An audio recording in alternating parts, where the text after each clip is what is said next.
Who here is ready for war? The Third World War is not only inevitable, but is already taking place in new forms. Painful trade-offs will be unavoidable. The Ukraine war is accelerating the decline of the West. We have enough nuclear megatonnage to set human life back to the Dark Ages.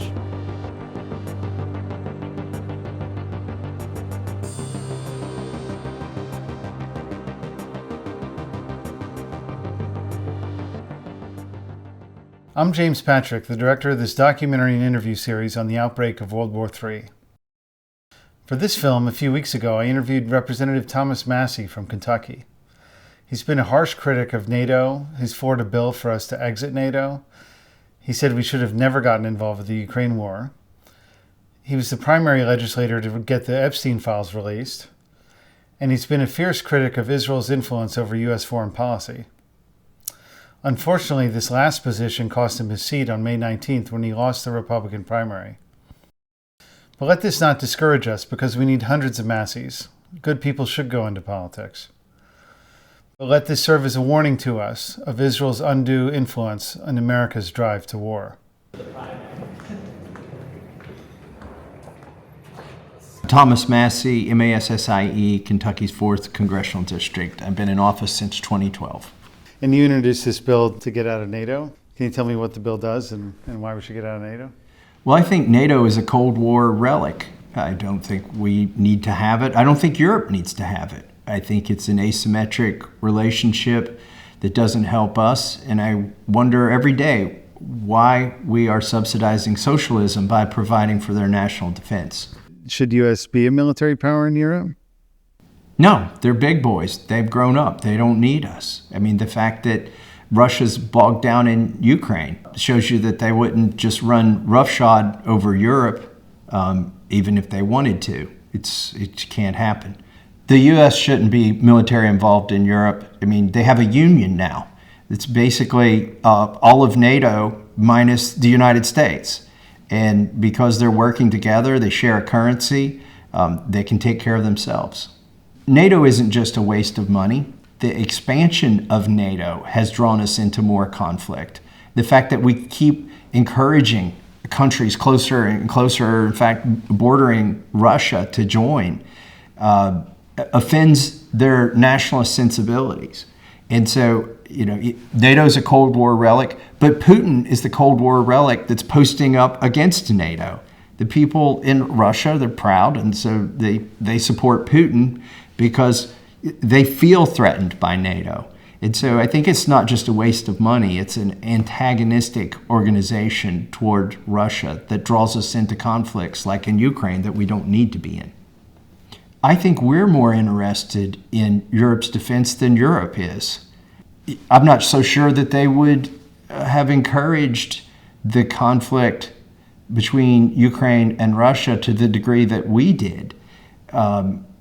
Look, we've been involved there at least since 2014, and before that, facilitating the coup.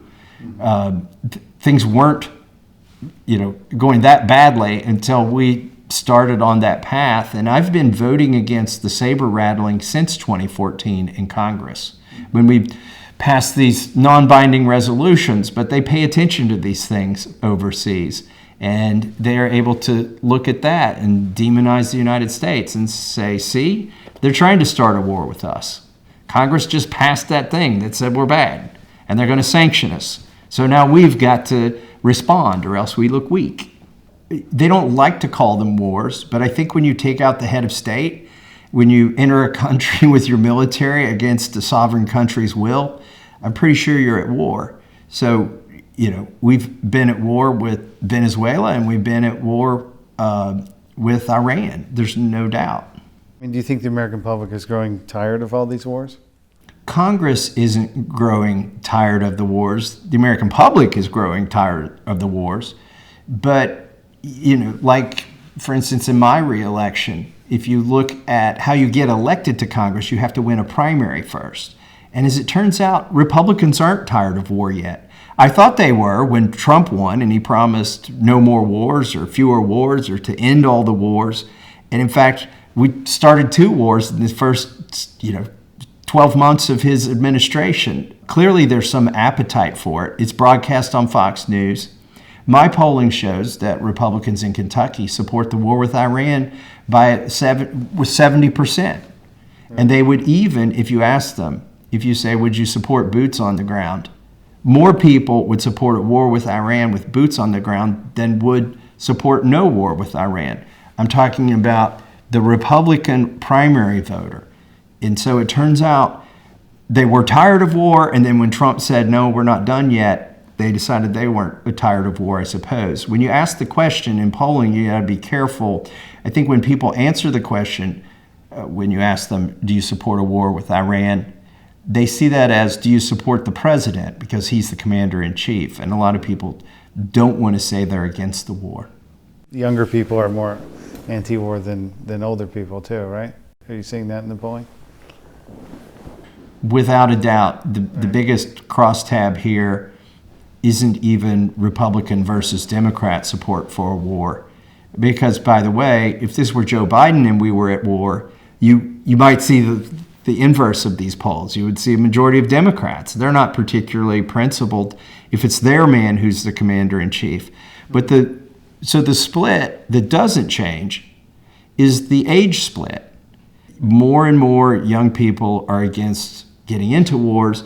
I mean, look, they just, in the interest of efficiency, changed selective service from something you had to register, manually, physically sign a card, to an automatic process, so that when you turn 18, you're already registered for the draft. I think young people look at that and say, I'm not so keen on this.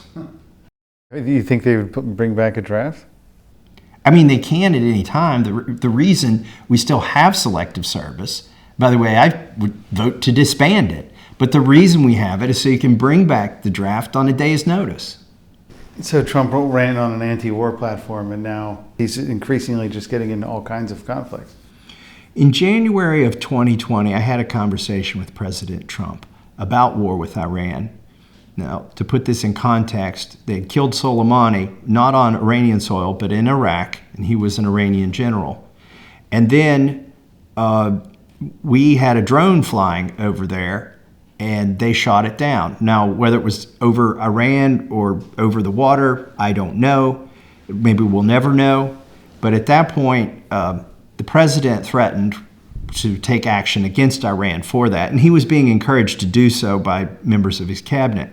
So we had a vote here in Congress in January of 2020, and the president heard that I was going to vote for no war. Basically, the vote was a restatement of the Constitution, and that war powers resided in Congress. It was to say that President Trump cannot go to war with Iran without an act of Congress. There were only 3 Republicans who voted for that, but the president heard that I was going to vote for it. So he called me up to whip me on this vote. And he said, I'm more anti-war than you are.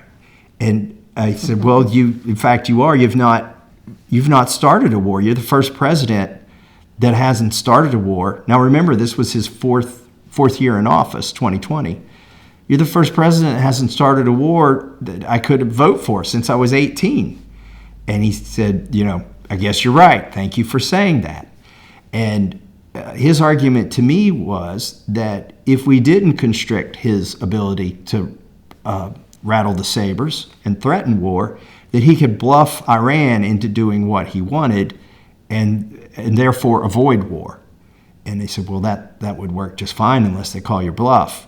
And then now we've given you the power to declare war without Congress's involvement, and you're obligated to war. If your intention was to bluff, now you're obligated to war. And that day, he didn't convince me. I did vote for the resolution that restated the Constitution that says you got to come to Congress if you want to have a war with Iran. Now, fortunately, that war did not happen. But here we are in his second term, and I think his first mistake may have been making Marco Rubio Secretary of State. And then his second mistake would be letting Lindsey Graham on that airplane so many times, whispering in his ear. And then, finally, it may be the biggest mistake is letting Israel control too much of his policy. Perhaps it was taking $200 million from Miriam Adelson.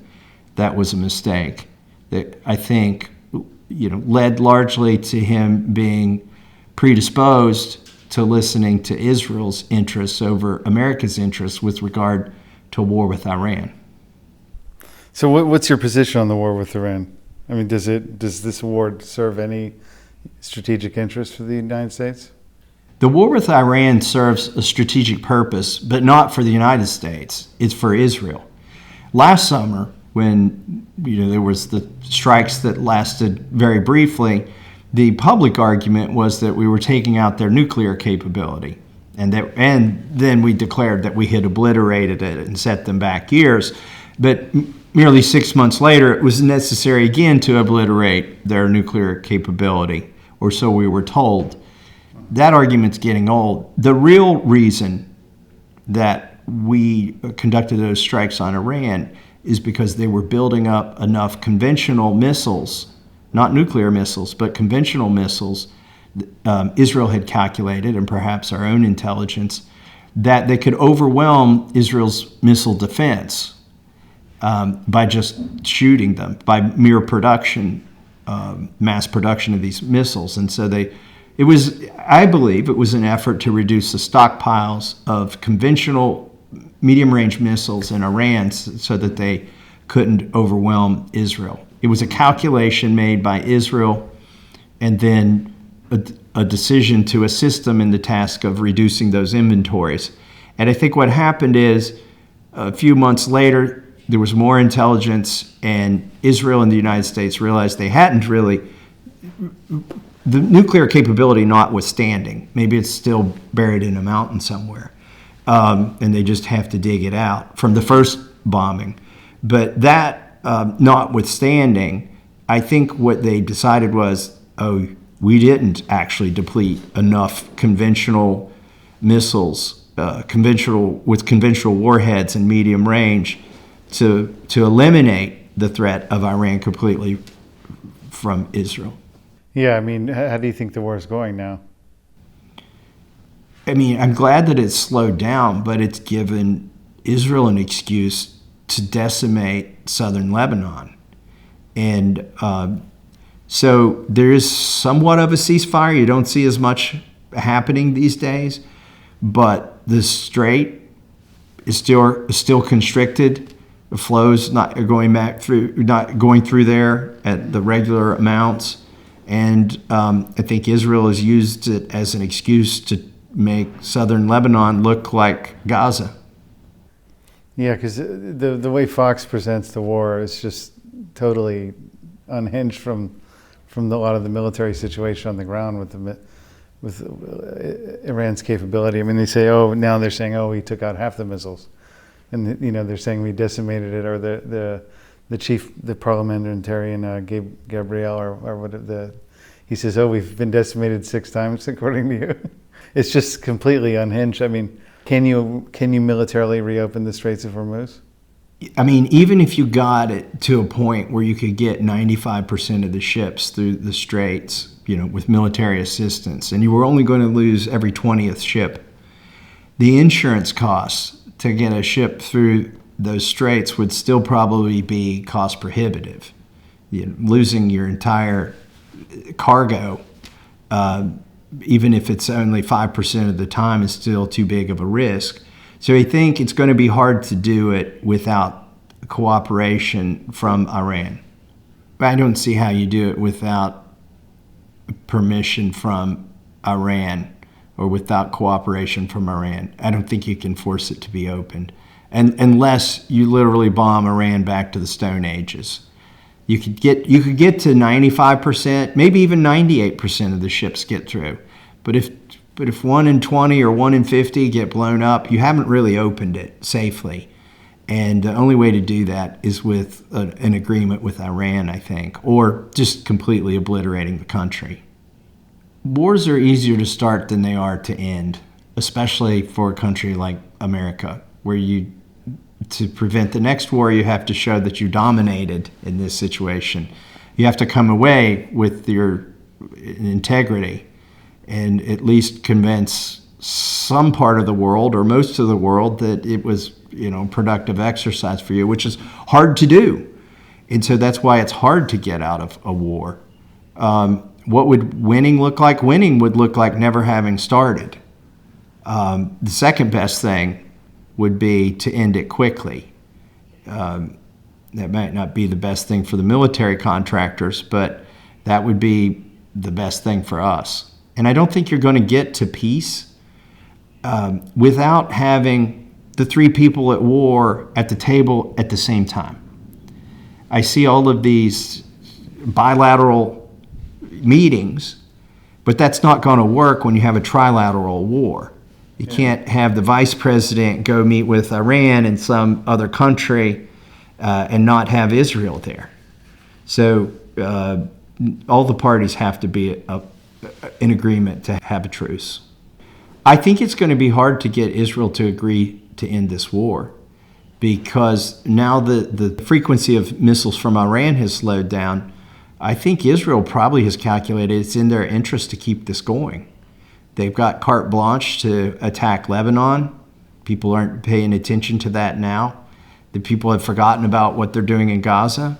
And, much to the detriment of the American taxpayer, we are now taking the brunt of the cost of the war with Iran. And so we're grinding down the capability of Iran, but using our own equipment and depleting our own stockpiles to do it.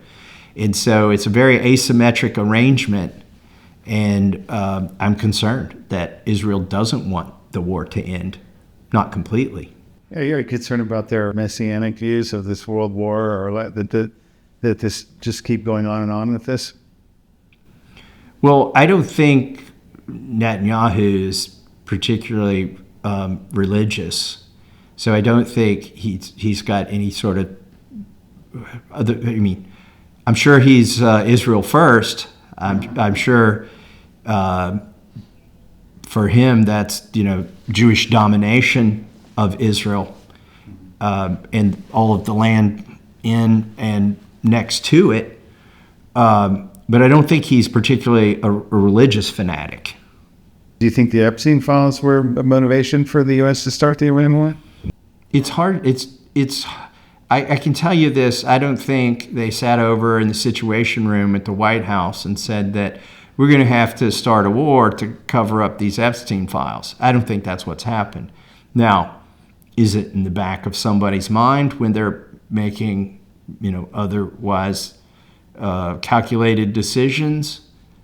There's a human element to everything that's got a human involved, and it has had the effect. I'm not saying they did it for this reason.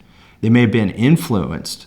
I don't think they calculated it, but it has had the effect of taking attention away from the Epstein files. Can you describe your efforts to release the Epstein files? And has it been successful? Or? The effort to release the Epstein files has been extremely successful. Honestly, it's exceeded my expectations in at least one dimension.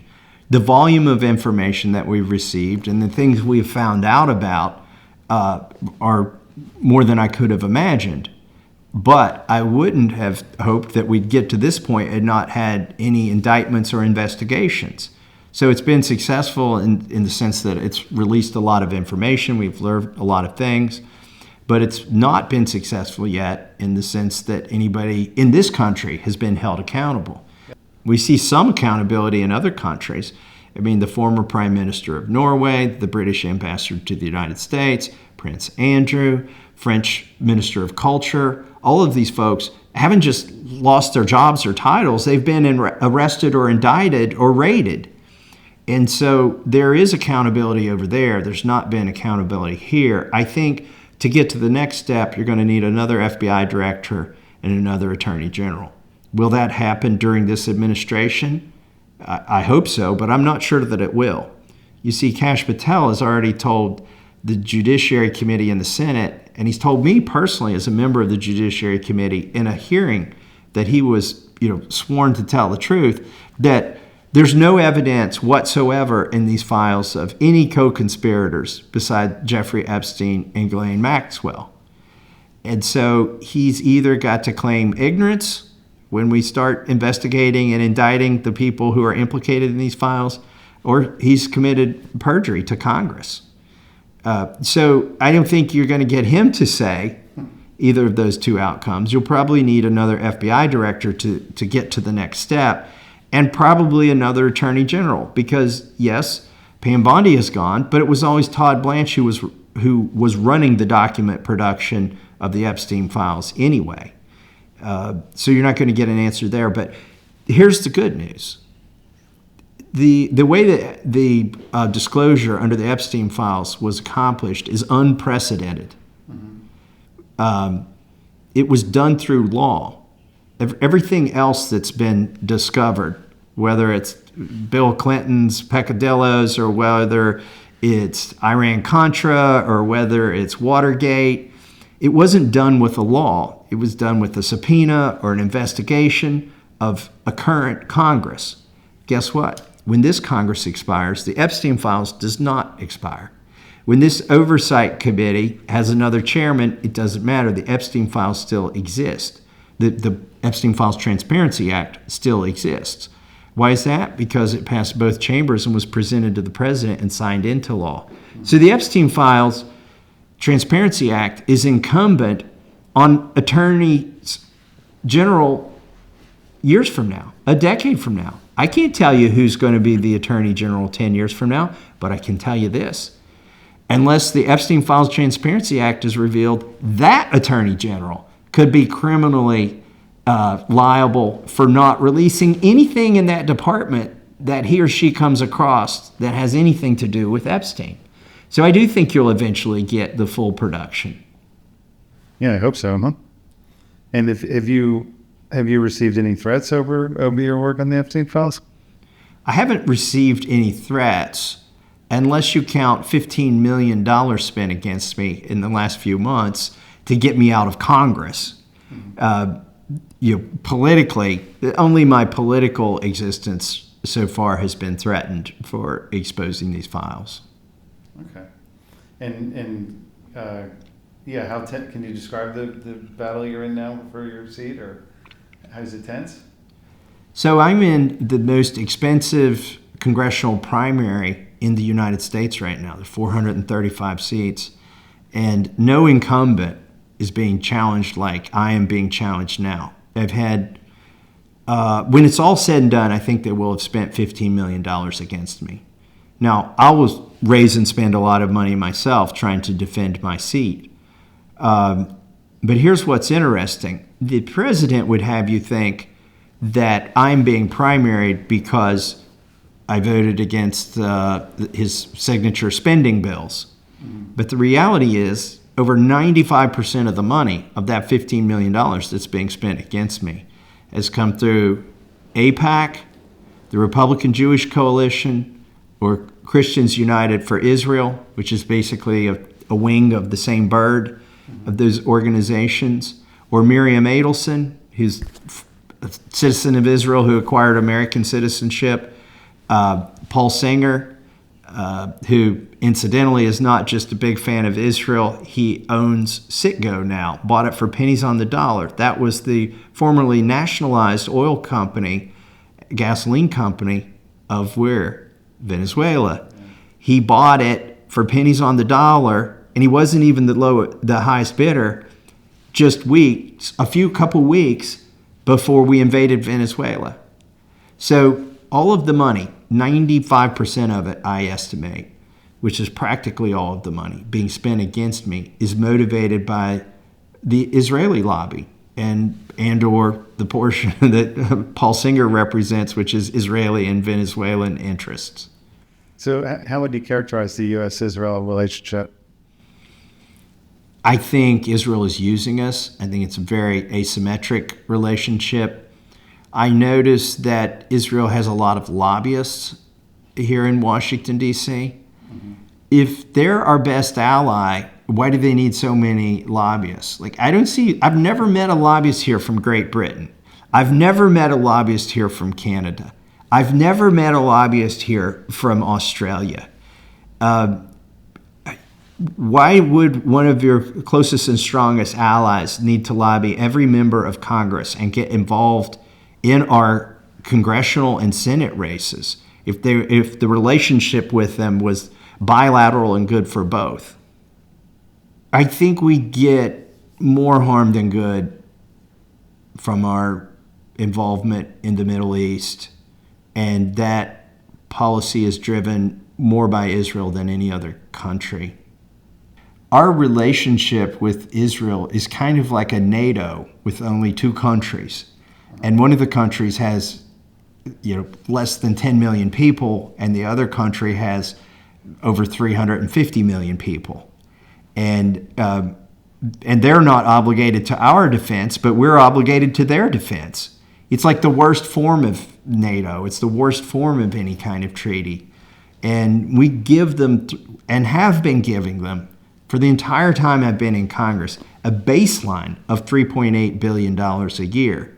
And when AIPAC used to lobby me about this, they would say, well, don't be concerned.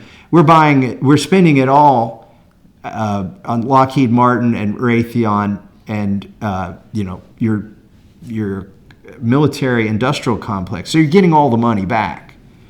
Well, the problem is, maybe some stockholders in those companies are getting a lot of it back, but the American people aren't getting it back. It's their tax dollars that are going to Israel. They may go through a military industrial complex company here in the United States on the way, and then it eventually ends up getting blown up. I think Israel is capable of defending itself without American backing, but it's a lot more expensive and dangerous to become the protagonist and to start wars. And so it's clear, I think, to any observer that they couldn't have their aggressive posture toward a neighbor or a near neighbor like Iran without the backing of the United States. Okay, great. Thank you. And as the Ukraine-Russia conflict and the Iran-Israel conflict continue to fester, is the U.S. increasingly at risk of getting into a conflict with Russia and China? Every conflict we are in carries the risk of escalation. Whether it's in the Ukraine, and we're there war by proxy. We're a belligerent partner in that. And the same goes with the war in Iran. What you noticed initially, almost immediately, within minutes, the war became engulfed 3 or 4 or 5 other countries there near Iran that had our bases there. So it escalated very quickly.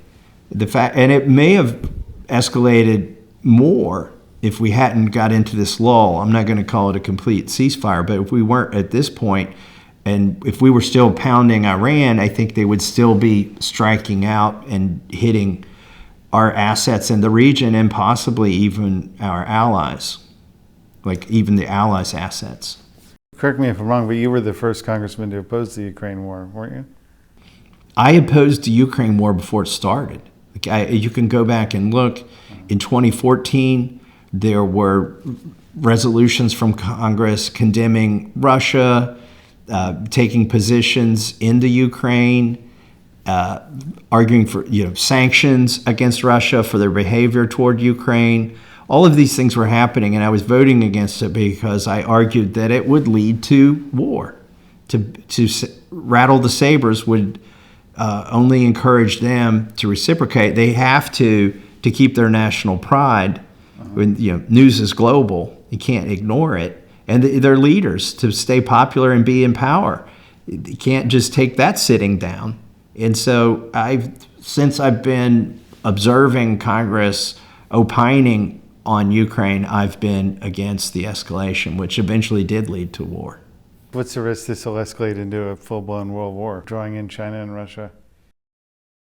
If the risk in any given year during a conflict between Ukraine and Russia of having it escalate to thermonuclear war in other countries as well as those countries is 5%, let's say 1 in 20, that's a stupid risk to take. A 1 in 20 chance every year And then if the war drags on for 20 years, there's a pretty good odd. It's sort of like floods. What's the probability we're going to have a flood this year? Well, 1 in 500 sounds like pretty good odds you're not going to have a flood unless it's that year you have the flood, and then you're obliterated. Here's what I've observed since I've been in Congress. The executive branch, every time it gets away with something without being called out by the legislative branch in matters of war, it basically accumulates that power and never lets it go. So if you think back to the war in Afghanistan and both of the Iraq wars, Congress met. Now, we didn't have full-blown declarations of war, but Congress did meet and vote and authorized those military activities. We've drifted to the point now where the president can start a full-blown war with a sovereign country of 90 million people, and Congress doesn't even blink an eye. I've drafted and introduced a war powers resolution that we voted on here in Congress. And even though many Republicans voted on not starting another war or respecting the war powers of Congress over the executive branch, I only had one Republican colleague who voted with me on that resolution. Congress doesn't want to take accountability for anything. And if we had an up or down vote on whether to attack Iran or whether to be involved in a sustained war with Iran, then Congress would be accountable. But it's not true from that Congress has clean hands, because even if we've avoided accountability by having a transparent vote on the matter at hand, we're still funding these wars. And it is true that the war is going on because Congress wants it to. Now, it's a little bit harder to stop a war once it starts by withholding funding, because then you get blamed for not supporting an effort and being unpatriotic. So we really should have the votes that are separate from the spending votes, where we debate the objectives and not just the cost. Does the U.S. risk sowing the seeds of its own downfall, engaging in this many conflicts? I think America runs two risks by engaging in more wars. The first risk we run is financial collapse. I wear a debt badge on my lapel here to remind my colleagues about how poorly we're doing with the budget. And the war in Iran, they've already admitted it's cost $25 billion. Now, the reality is it's probably 3 times that, maybe $75 billion has been the cost, if you count the bases and the equipment that's been destroyed, not the ongoing operations of it. And if we also account for the missiles that we're going to replenish, we know we're eventually going to replenish all of those for Israel at no cost. So the wars, constant wars, forever wars, are unsustainable economically, even though you'll still find people who make arguments here that war is good for the economy because we got to build more equipment.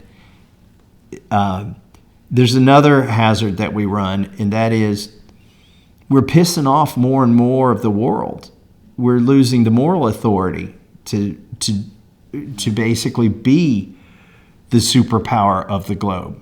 In order to morally hold that authority, you have to be benevolent, you have to be fair, you have to be moral.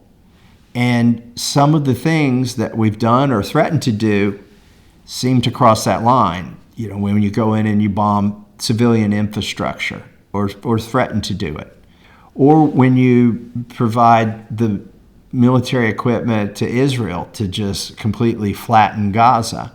And you see our leaders over there writing epithets on the bombs as if it's cute or cartoony. I think you lose your moral authority. And the judge of that, you could say, well, there's going to be some world court or some United Nations or whatever. No, honestly, it's the conscience of the rest of the world that's observing that. And I think we do well to follow our foreign policy, I say, should be what I learned in Sunday school, which is do unto others as you would have them do unto you. And we're not doing that right now.